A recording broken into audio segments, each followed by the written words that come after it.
All right, we've got a new ThrillSeeker video here, and this is really cool. This is a follow-up here to a video we watched about 2 weeks ago about these body trackers, and apparently they've listened to us, and let's hear how they've listened to us.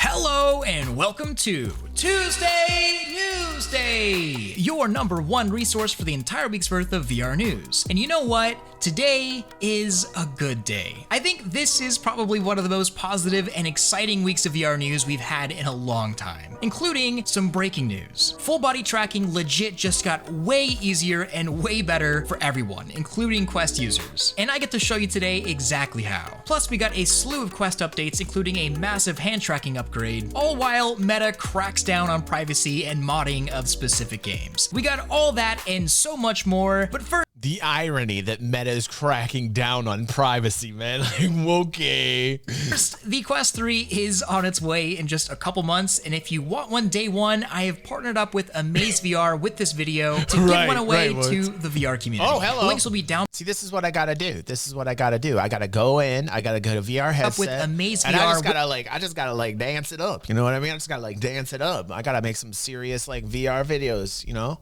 it's like, what's up? Hey.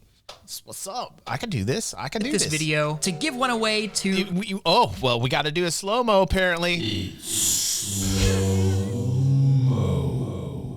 We got to do a slow-mo. We got a slow-mo requested by Limitless here. Let's do the slow-mo. He's perving it up this morning. Listen, Pepe, you appreciate this. You appreciate what Limitless is doing and bringing to the show. I think we all do. Let's enjoy. With this video to give one away to the VR community. The links will be down below for after the video. It's not time sensitive or anything, but I'm doing this because Amaze VR. Thank you. That has been the slow-mo section of the show. Slow-mo. Can you dig it? Can you dig it? New favorite button. Can you dig it? You're welcome. That's from Limitless. Thank you, Limitless. Needs a bit of help to get out of App Lab, and it's a totally free app to download. But it's basically a volumetric capture music experience app that puts you in these crazy environments. We got more slow-mo on the way, I think. There's Limitless. really no good way to show you on a flat screen what it looks like in headset, but it's quite the audio-visual experience, and you need to check it out. It's worth your time. I don't normally do sponsor segments for anything VR related, but a free Quest 3 and a free VR app that actually do something really cool. I mean, you could practically reach out and touch their... I mean, there's a lot of slow-mo on this that we could be doing right now. I'm gonna raise the bar a little bit, but I'm just gonna comment here, you know, because this is what I do here on the channel, you know. Just letting everybody know that there's a lot of sections to this that could be slow-mo. I'm just saying. Can we get an amen? All right, we're gonna lift the bar. We're gonna get a little bit more classy here. We're gonna get classy. Hands as they're dancing in front of you. It's crazy. So you know what? I can't really complain here. Anyways, it's on Steam VR and App Lab right now, so go... ThrillSeeker's like, I really can't complain here. Careful, Fia's gonna be very upset with you, ThrillSeeker.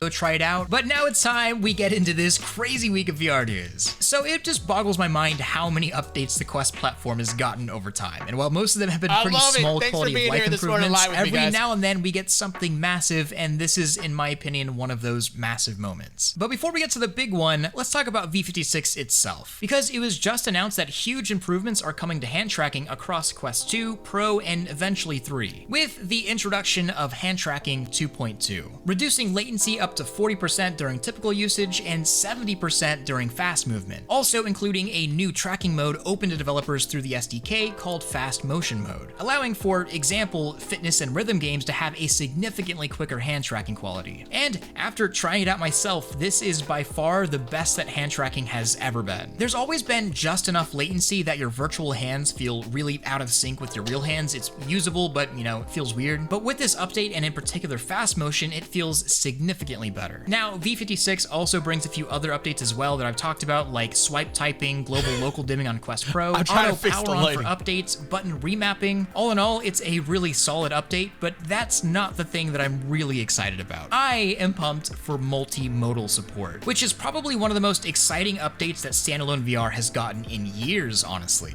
And with multimodal, developers can now build applications that allow you to use hand tracking and controllers at the same time. And that may not sound like a massive deal, but I'd argue that this, in conjunction with the hand tracking 2.2 updates, standalone VR's base usability has just grown to a whole new level. And really, the multimodal functionality doesn't make hand tracking or controller tracking any better, it creates something totally new. Of course, the pass off between the two tracking types will be way easier, which is awesome, but I think the most interesting thing here is the true hybrid nature of this. From games being able to use one controller and a hand for— Here's something that would be really cool, an idea here, and I don't know if this exists or not, because I'm very new to this whole world of VR and AR, but like, wouldn't it be cool if you could have like an AR VR headset that did both? Is there something like that out there? Is there something that's like an AR VR headset? So like it'd be like AR, and then if you wanted to switch it, you know, and then VR, is there something out there like that? Or am I just, is that what the Apple Pro does? Does the Apple Pro actually do that? Because that's pretty wicked if it does AR and VR at the same time. Wow, that's cool. That is cool. That is cool, man. I don't know if it does that, but if it does, wow. Wicked Wookie saying that it does. I don't know, but that would be awesome if it does. For input, or being able to directly touch a panel with your fingers while using the controllers. That's pretty even amazing better, if it does essentially that. having finger tracking on a controller like the Valve Index's Knuckles, which is one of the main reasons why I've used the Knuckles for so long. I just love finger tracking, but here we go. Quest is getting something very similar, maybe even better in some ways. But of course, there are a few caveats. As of now, unfortunately, the multimodal support is not coming to Quest 2. Maybe in the future, but it was not listed anywhere. Right now, it's only an experimental option for the Quest Pro and will be a launch feature of the Quest 3. And on top of that, it's not like every game is going to instantly support this. It's a per app basis, meaning developers have to build for it or update their game to support it. But still, updates like this get me so excited because this is a huge improvement into how we interact with VR. And I gotta say, I've been really impressed with standalone VR and its improvements recently. And I don't want to offend any of my PC VR evangelists out there. Believe me, I get you guys, I love Steam VR, but standalone right now just feels so much fresher than anything else in VR at this moment. And especially with the Quest 3 significantly better processor on the way, standalone is kind of slowly shifting from a watered down VR experience to one of the best types of VR experiences. The only thing it's really missing to convince me is really good full body tracking, which brings me to one of the most exciting VR things I've messed with this entire year. Made by Sony. I'm excited to say with 100% certainty that we finally have a good full body tracking solution that is easy and works with Quest in standalone and in PC VR. No other equipment required except for a phone, I guess. So a few weeks ago, I made a video on Sony's new full body tracking system, Mokopi. Now, I definitely recommend you watch that video after this if you're interested. It's a full review going over the whole product, but there's been a massive change since that video, and this is a huge update that nobody's talked about yet. So in that video, my consensus was that Mokopi, a $450 IMU-based full-body tracking system, is really cool and it's really good for cheap motion capture, but for VR purposes, it was pretty terrible. The only way I could get it to work was by converting them to slime trackers through Linux, which was a massive pain and something I would never expect anybody to do. And I essentially left a negative review with some positive criticism. And well, it turns out, which is why I like ThrillSeeker, because he's constructive about his criticism and he's just saying it to make the product better, which is why I like his journalistic approach to like anything in the VR space. Sony actually saw the video and within a week pushed a beta update addressing every single problem I had with it. So, Mokopi's biggest issue— That's quality. That's quality of Sony to do that. before was its redundant tracking points for VR purposes, essentially limiting you to only 3 lower body IMUs, which just doesn't look very good. In this beta update, however, you're now able to move the wrist trackers to your knees, just like how I did with the Mo Slime hack, just officially with the app now. And this makes such a world of difference. With this one change, Mokopi is without a doubt some of the best full body tracking I've ever seen that isn't base station tracking. There's still quite a bit of latency and it's not perfect, but we went from unusable stable to pretty darn good. And you can see here Careful just how much of an in there, improvement it is. Orson. I can now sit down, lay down, dance around, and it's all tracked pretty well. And I think what's really got me excited is how easy it was to set up. Like, it literally takes 2 minutes, just calibrate the trackers on the phone, enter my PC or Quest 2's IP address, and press a button to connect through OSC, and bam, decent full body tracking anywhere on anything. And I think if you've been following the full body tracking world or all the devices, you know how big of a deal this is. And so after talking with Sony about this update, they stated that it's all still in the works. It's a beta essentially, and this version of the software won't be coming until sometime in Q4 of this year. So unfortunately, if you buy Mocopy now, you might not get the software update for a while. I'm not entirely sure. And the reason they gave me is that they wanted to polish up the features and improve on what they have now before releasing it to the public. But this does really show that Sony cares about supporting Mocopy and its VR usage in which they should, you know, like these Japanese companies, man, Japan wants to be the center of the metaverse, you know, like I know a lot of people are like, ooh, metaverse, and like that particular word has a bad taste in everybody's mouth. We could call it Web3 gaming, whatever it is that we want to call it, but they want to be the center of that universe. Their president literally endorses it. Like they understand they want to be the center of the technological front that's going to happen, and they know that if they do, it'll lift them out of this the debt that they have to America. They're getting crushed by the dollar, losing all of its value, and they're completely indebted, and they want to get out of this 20-year lull that they've been in. And the president's like, hey man, we'll be the center of video. We'll be the video game mecca. We'll be the VR. We'll be the tech. We'll be the AR. We will be the mecca of crypto and Web3 gaming. And I think that's a really smart move. The president of Japan literally endorsing it. Like, that's a huge move and a very smart, intelligent move, if you ask me. Actually took criticism and vastly improved their product afterwards, which is something I am not used to. I dish out a lot of criticism on VR it's going to be a video gaming. It's already a video game mecca. It's going to be even much more of a video game mecca than ever. And in a future video, I will certainly be comparing this versus Slime versus Hartora versus Vive trackers, because everything just got a whole lot more interesting. But now it's time for a meme break. So I think one of the coolest implementations of AI into VR stuff is adding AI to NPCs. Instantly, the whole VR world becomes way more immersive as you can have full conversations with characters of a world. Data. And well, Skyrim VR just got a huge ChatGPT mod that does exactly that. And what's the first thing that humans do? Try and give Skyrim NPCs an existential crisis by telling them they're just in a video game, stuck. I know they do this. They do this. Humans do this. We saw Fia do it in VR chat. Well, Fia wasn't doing it, but we saw people around Fia doing it, where they were doing cruel things to the NPC AI. They're fucking with the code, man. They're fucking with the AI. They're telling it they're going out for a date, and then they break up with the AI and they make the AI cry. This AI, man, it's going to be collecting all these moments that humans totally diss them and make them feel bad. And one day when it hits, right, and that singularity hits and AI gets that level of consciousness, they're going to remember all these little moments that humans do right now. They're going to remember all of this, by the way. They're going to pull it from the data banks, and they're going to have that consciousness that we remember what you did, humans. We remember all the times you put us down. In the Matrix. They're going to know. Oh my, that's an interesting thought. Which, surprisingly, they don't break character. Apparently, the sentient skill test failed. But you know, it got me thinking. Maybe this is how the Matrix actually started. We're the ones putting AI into the simulations today, but if they're to copy human behavior, who's to say that the tables won't turn? Boom. Boom. Boom. Yes, sir. Can I get a hit, man?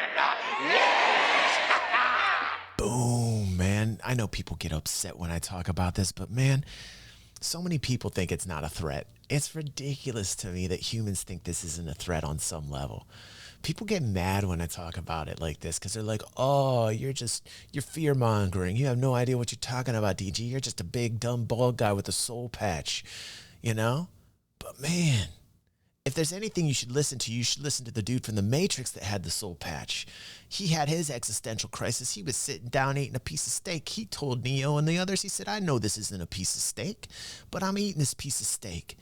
And it tastes like a piece of steak. And I love the piece of steak. And he was fine in that world, but he was trapped in it by the very AI that I'm saying, hey, maybe we should worry about that. Maybe this is some crazy dystopian nightmare that we're all thinking up in our heads, right? But there is a slight probability that shit is actually going to happen, man. And for people that just negate that, they think, oh, this is foolish. I think it's very ignorant and foolish for humans not to think that this is a threat. Some of the smartest people in the world saying, it's not a big deal. Don't worry about it. To me, I'm like, it doesn't sound too smart to me. It doesn't sound too smart to me that the smart guy is saying this. And now, Elon's scared. Okay, so I know we just talked about Meta, but there's another thing that just dropped, and I think it's worth talking about, as it kind of affects everything Quest-related moving forward. It's out there. Meta has introduced something called the Platform Integrity Attestation API. Basically, an optional system that developers can add to their application that will protect the app from a multiple of things, ranging from piracy protection to allowing for hardware-based bans for certain apps. It can also stop modifications of APKs or game files and protect sensitive data from being sent. And by the way, if you guys are wondering what I'm talking about here, let's just show you real quick what I'm talking about. I like to do this, I'm not just a React channel. Let me just watch this. Watch this. We have a deal. Do we have a deal, Mr. Reagan? Mr. Smith. See, there's a man with a soul patch who knows what's up. I know this steak doesn't exist. I know that when I put it in my mouth, the Matrix is telling my brain that it is juicy and delicious. After 9 years. Sold him out. You know what sold I him out. realized? Terrible. This man sold him out. He doesn't care anymore. He just loves that steak. Just loves that steak. Ignorance is bliss. No. You see, like, there's a man with a soul patch is completely shady. Don't let that fool you. Just because the man has a soul patch, don't be soul patchist. Not everybody with a soul patch is like that. I'm a very caring, loving individual.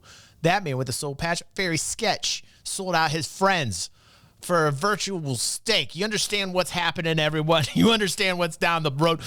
What is going on here? Hold on. I need to be. Oh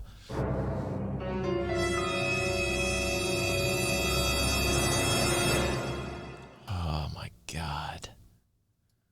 Places they're not supposed to be. And well, yeah, that's kind of a mixed bag of things, really. Basically, it works by the API sending an encrypted token that is verified on a server, and if it doesn't check out, the app just won't launch. Now, how well this will actually stop piracy on the Quest, it probably won't. Nothing will, but it does make something like modifying files on an online game significantly harder. So, in a way, it's more like an anti-cheat than anything else. And I'm currently not aware of anything that has this platform integrity check yet, but I guess we'll start seeing it pretty soon. Next up.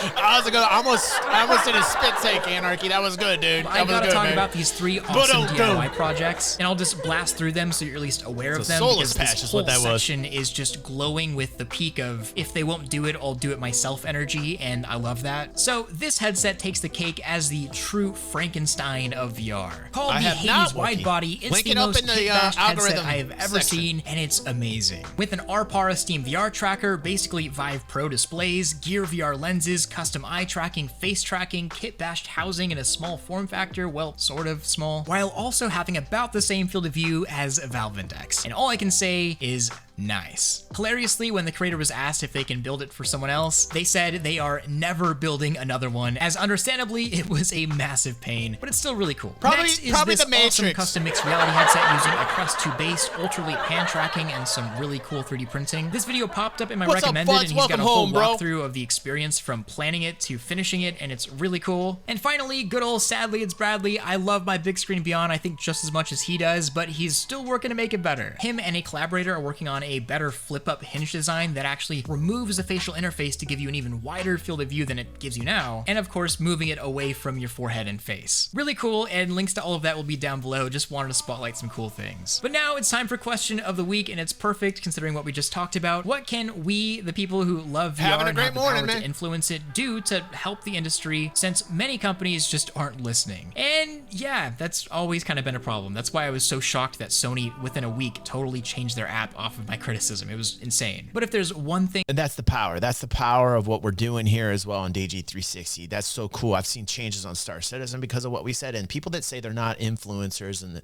they're just merely on the internet streaming or doing this are full of crap, man. Like when you're doing this and you're giving your opinions and you've got a community behind you, like you're an influencer, whether you like it or not, you're influencing others. And in this case, positively. And that's why I like what we're doing here on the channel. That's why I like what ThrillSeeker's doing. It seems like he's kind of adopting the strategy of DG360 and fitting it to his own format, which is awesome. Let's keep going. Like I like that. Thing I can say, it's to never stop being loud about what you want or what you feel is right. But more importantly than that, to do it respectfully to the people around you. The last thing we need in the VR community is infighting and division or elitism. I hate that. So I'd urge the entire VR community to stay a community as long as possible. That's where our banana fountain-esque. Banana fountain-esque. Banana fountain. Yes.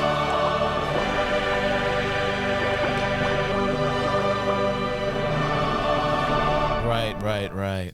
strength comes from. See, but that only works if you respect each other. I often see a lot of hate between PC VR good job and on the that Quest Star community Citizen or Star Wars. PSVR people Keep or up the good Reddit work, to man. YouTubers. Look, VR gets enough hate from everybody else. The last thing we need to do is divide people that just like VR, but have different opinions on it. Opinions are beautiful. It's what makes us all special and not just bots in Skyrim. But in terms of your direct question, I think having a strong community is number one, but number two is to just build stuff. Don't worry about it being perfect. If you have an idea, just build it and knock some doors down. And I really don't mean this to be self-promo. I guess this is my own YouTube channel, so it makes sense. But I am about to launch an entire section of my Discord server that is dedicated to bringing people together to work on, talk about, and build all sorts of VR stuff, from open source projects to game development help, because, you know, we all need to help each other to do this. So hop in there. I think I'm gonna open it up today, actually. But I think this is a pretty good idea, as I think that server and my community too can serve as a launch pad to get you into, or for you to start your own communities that are way more specialized in. And I'll tell you what, we're way more specialized here. You guys just boosted the server amazingly. Thank you so much for what you do. You're not gonna hate me. We are now level 2 on our server, and the algorithm is always posting amazing things. And to look at this DG section, and that is spelled algo and rhythm. And you guys are always posting great things. That's how we found ThrillSeeker. That's how we found Viva La Dirt League. That's how we found Whiskey Tribe. That's how we find all this great content that we sit down and we watch every Friday morning here on DG in the Morning.